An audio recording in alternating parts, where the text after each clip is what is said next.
الحمد لله رب العالمين والصلاة والسلام على سيد الأنبياء المرسلين وعلى آله الطيبين الطاهرين.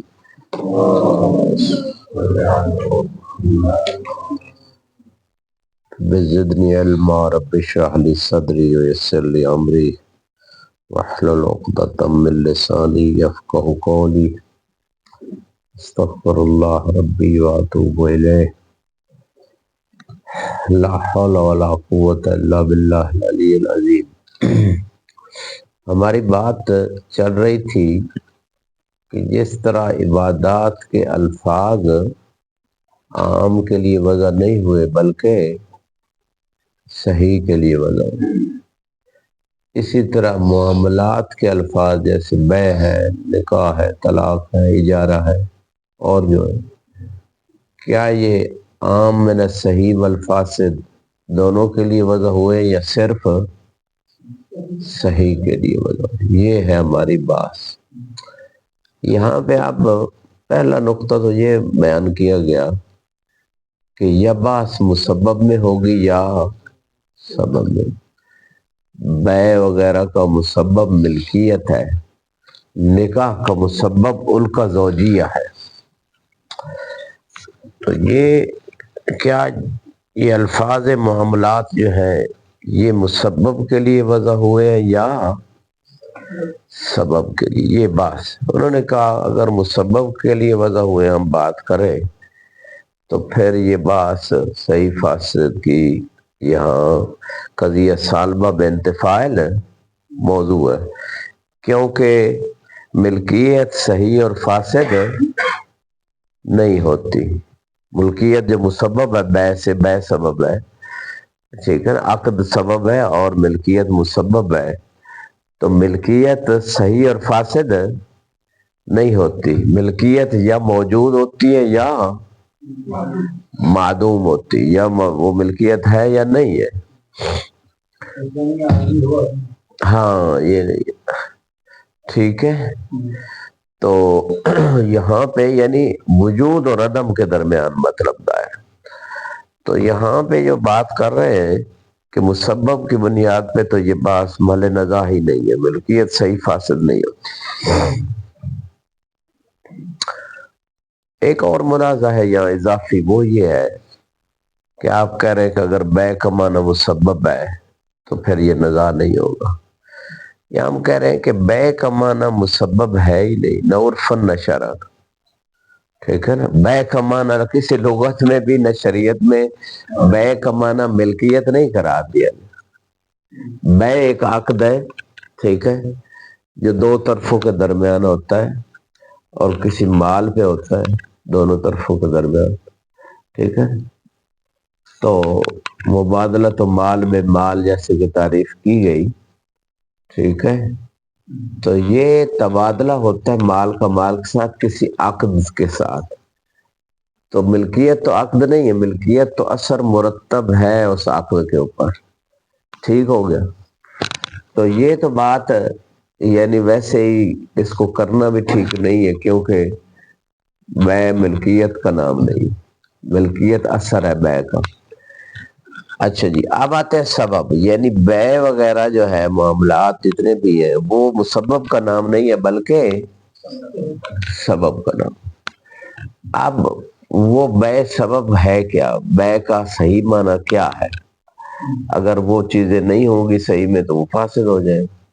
انہوں نے کہا بیع کا معنی عرفی ہے، شارع کا کوئی اپنا معنی نہیں ہے، بلکہ وہی عرف ہی نے جو معاملات کے معنی مقرر کیے شارع نے ان کو امضا کر دی.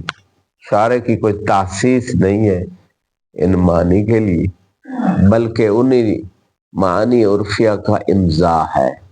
واضح انشاءاللہ. اب یہاں پہ جو بات یہ کر رہے ہیں وہ یہ ہے کہ بیع کا معنی کیا ہے، صحیح بیع کسے کہتے ہیں.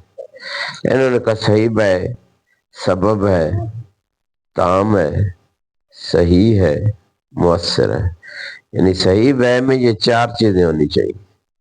ایک تو وہ بیع سبب ہونا چاہیے، دوسرا وہ سبب تام ہونا چاہیے، ناقص نہیں ہونا چاہیے، تیسرا وہ سبب تام صحیح ہونا چاہیے،